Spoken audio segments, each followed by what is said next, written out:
बिस्मिल्लाहिर्रहमानिर्रहीम। सातकैन education services. Assalamualaikum students. This is for class 10 subject physics. Chapter number 14 refraction of light and optical instruments. Book page number 294, 295, 304 and 305. Session number 3. Now here students, our first topic is how image will form if our object is placed in front of a concave lens. As you can see, our object OA is placed in front of a concave lens. In a concave lens, for all positions of the object, the image is always virtual, smaller than the object, and erect. It is always located between the principal focus and the optical center, as illustrated in this figure. आप देख सकते हैं कि concave lens के सामने एक object को हमने प्लेस किया हुआ है। अब ये कॉनकेव लेंस में क्या ये है कि किसी भी पोजीशन पे ऑब्जेक्ट होगा, इसका इमेज हमेशा फॉर्म होगा वर्चुअल ऑब्जेक्ट से स्मॉलर साइज का और इरेक्ट होगा, और हमेशा फॉर्म होगा इसका इमेज प्रिंसिपल फोकस और ऑप्टिकल सेंटर के दरमियान में। अच्छा भाई, अब हमारे ऑब्जेक्ट OA से हमने रेस चेक की।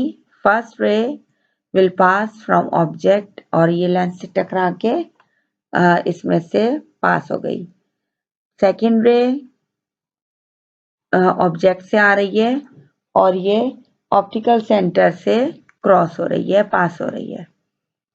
जब हमने फर्स्ट रे को पीछे की तरफ एक्सटेंड किया लेंस में, इसकी लेफ्ट हैंड साइड की तरफ एक्सटेंड किया, तो यहाँ पर सेकंड रे से फर्स्ट रे जहाँ इंटरसेक्ट हुई है, हमारा इमेज वहीं फॉर्म हुआ है और हमने उसे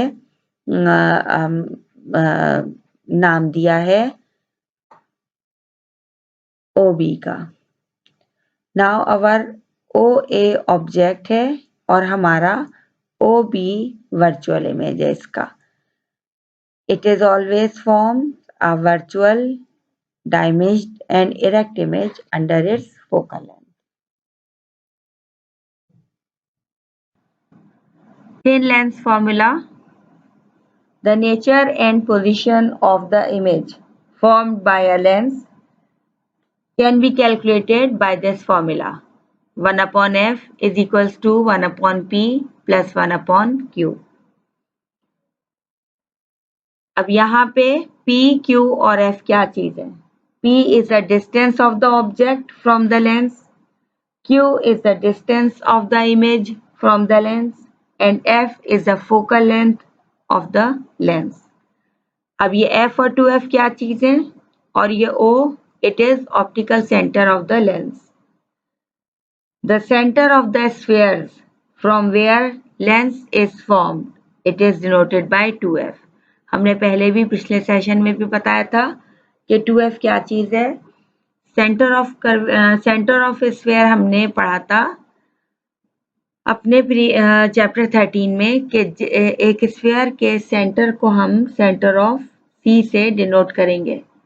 इसी तरीके से स्फीयर के पार्ट्स को मिलाकर ये लेंस बनाया गया है।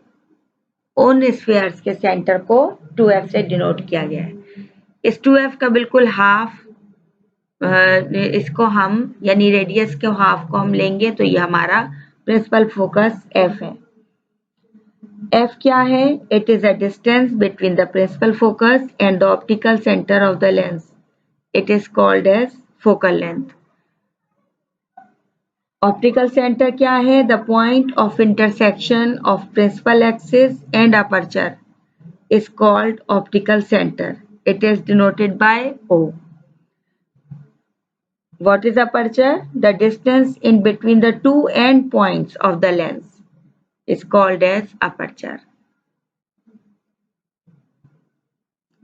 अब इस डायग्राम को देखिए, यहाँ पे F, 2F, O ये आपको हमने डिस्क्राइब किए। एफ, पी और क्यू क्या चीज है ये भी आपको बता दिया। अब क्या देख रहे हैं हम? अब ये हम देखेंगे कि हमने यहाँ पे अपना ऑब्जेक्ट कहाँ प्लेस किया है और ऑब्जेक्ट का इमेज कहाँ फॉर्म होगा।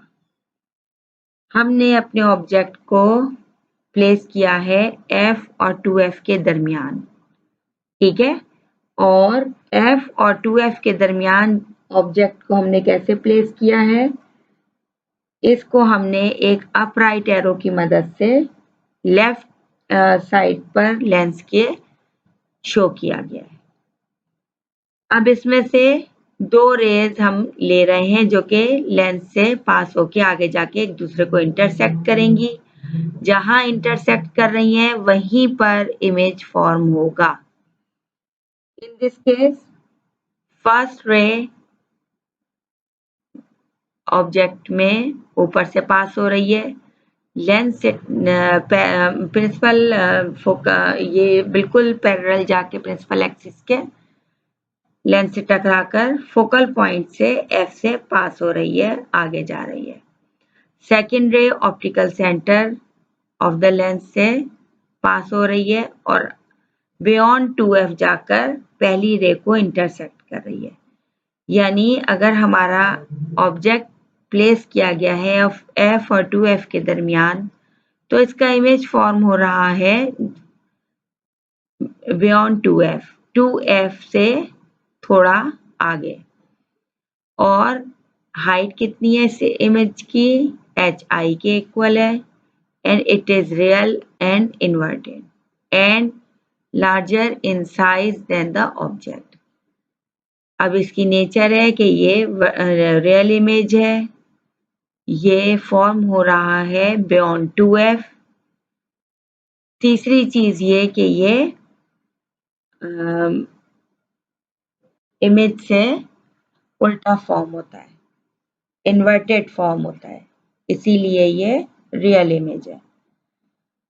Now when our object is placed between F and 2F, its real, inverted, larger in size image will form beyond 2F. अब यहाँ पे हमारा थिन लेंस फॉर्मूला की इक्वेशन हमारे पास आ गई है। Now this thin lens formula, it is applied to both convex and concave lenses.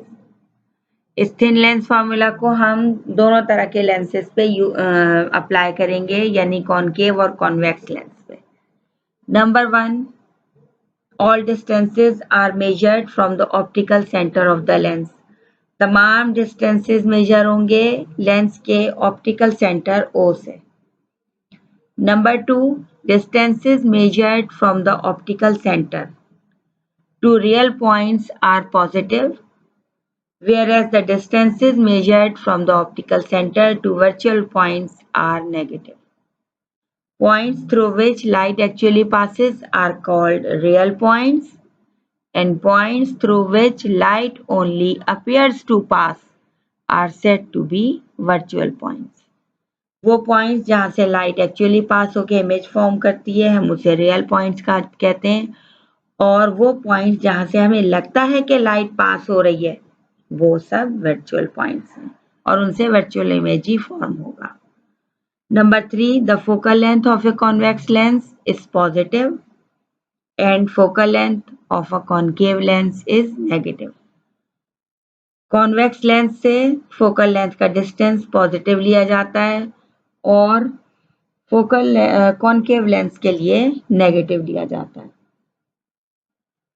Now according to this convention, a convex lens has a real principal focus and positive focal length, whereas concave lens has a virtual principal focus and a negative focal length. Now here is a magnification. The linear magnification for a lens is determined by this formula. Magnification is equals to height of the image with respect to height of the object. Magnification M is equals to HI upon HO or M is equals to Q upon P. And we can use HI versus HO is equals to Q upon P. HI is height of the image, HO height of the object, Q is the distance of the image from the lens and P is the distance of the object from the lens. अब इन चारों सूरत में हमें अब इस formula में हमें HO find करना हो तो हम इजीली फाइंड कर सकते हैं. इस फॉर्मूला को क्रॉस मल्टीप्लाई करके जो हमें वैल्यू फाइंड करनी होगी हम उसको सेपरेट कर देंगे और अपने फॉर्मूला में पुट इन करेंगे. इसी तरह previous formula thin lens formula में हम एफ पी गिवन होंगे, एफ पी और क्यू तीनों में से कोई भी दो चीजें गिवन होंगी, हम इजीली थर्ड अपने चीज को अपना डिस्टेंस को फाइंड कर लेंगे. Optical instrument. All familiar optical devices, for example, camera, telescope, microscope, and eyeglasses, they function by refracting light through lenses. The lenses which are used in cameras, slide and film projectors, and even the natural lens of the eye produce real images, whereas magnifying glasses are used to produce virtual images. In the case of microscope and refracting telescope, two lenses are used. One forms a real image and the other a virtual image.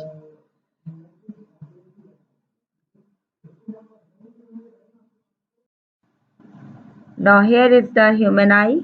Human eye is similar to the camera and it is discussed in next slide.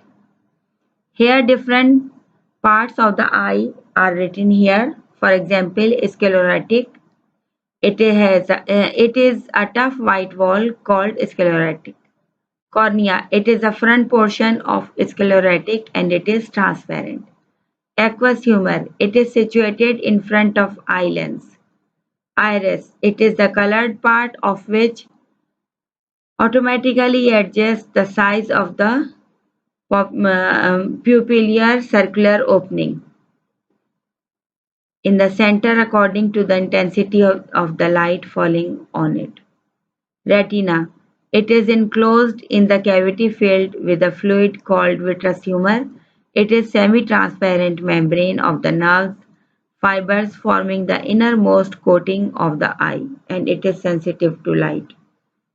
Choroid. It is enclosed in the cavity filled with a fluid called vitreous humor. It is a dark membranous coating just within sclera to keep the inner part light-proof. Crystalline lens. This is the lens which automatically contracts and expands after the focal length of the eye lens.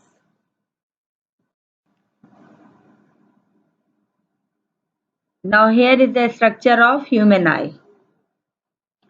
The eyeball is nearly spherical in structure with a diameter of about 2.5 centimeters.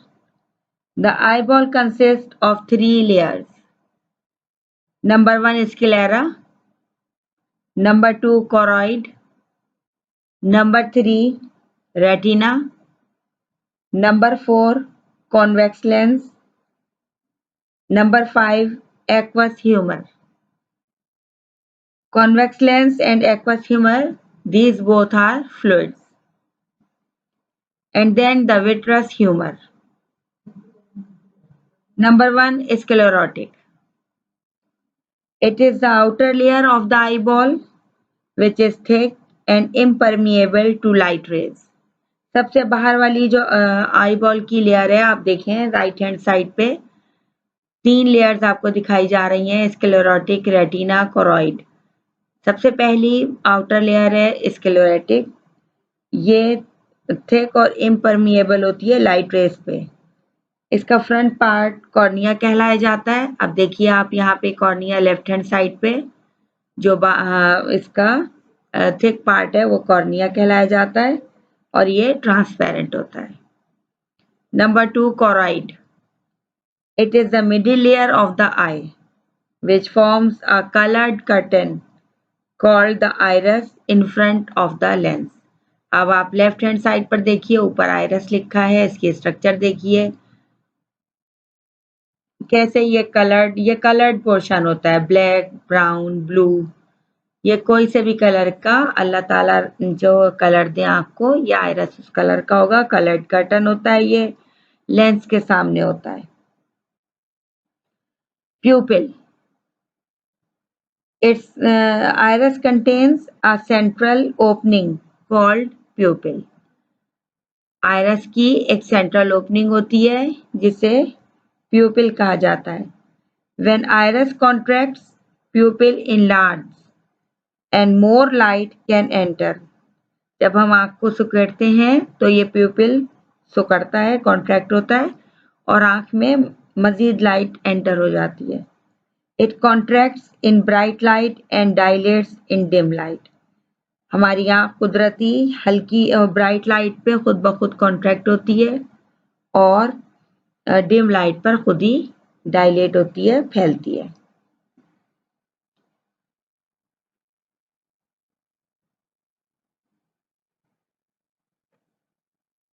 Now retina. Retina is a sensitive internal layer of the eyeball which is situated at the back of the eye chamber. It is a nerve tissue sensitive to light. It contains over 1 million nerve fibers. Retina एक sensitive internal layer है हमारी eyeball की, जो कि आई chamber के back side पर बनी हुई है और इसमें नर्व टिश्यूज होते हैं जो कि लाइट से सेंसिटिव होते हैं और इसमें ओवर 1 मिलियन नर्व फाइबर्स होते हैं। Lens, a transparent and flexible convex lens is held just behind the iris. Its focal length can be altered by the pressure of the ring-shaped ciliary muscle surrounding it. अब देखिए lens के चारों तरफ जो muscle है इसे ciliary muscle कहा जा रहा है और ये बिल्कुल ट्रांसपेरेंट फ्लेक्सिबल पार्ट होता है लेंस हमारी आंख का और ये बिल्कुल आइरिस के पीछे होता है। इसकी फोकल लेंथ हमारी जो रिंग शेप्ड सिलेरी मसल्स हैं ये इसका प्रेशर सेट करते हैं आंख में। Aqueous humour, it is a water like fluid between the cornea and the lens. Cornea और लेंस के दरमियान एक वाटर फ्लूइड होता है जिसे एक्वस ह्यूमर का नाम दिया गया है। ठीक है, next point is vitreous humour. Behind the lens, rest of the eye is filled with a ciliary jelly-like fluid and it is known as vitreous humor.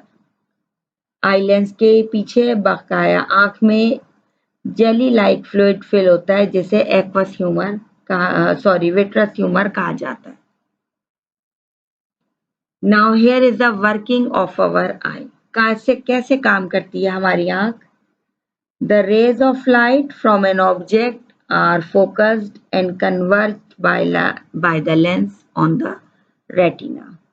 अब जैसे ही लाइट रेज किसी ऑब्जेक्ट से निकल के लेंस पर फोकस होती हैं उससे आगे ये रेटिना पर कन्वर्ज हो जाती हैं।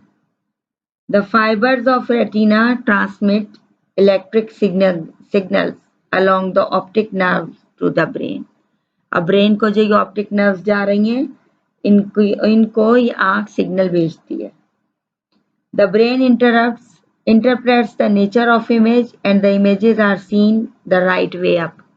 अब क्योंकि इमेजेस इन्वर्टेड फॉर्म हो रहे हैं तो अब हमारा ये दिमाग का काम है कि ये इन इमेजेस को अपराइट करेगा और इनकी नेचर वगैरह हमें बताएगा।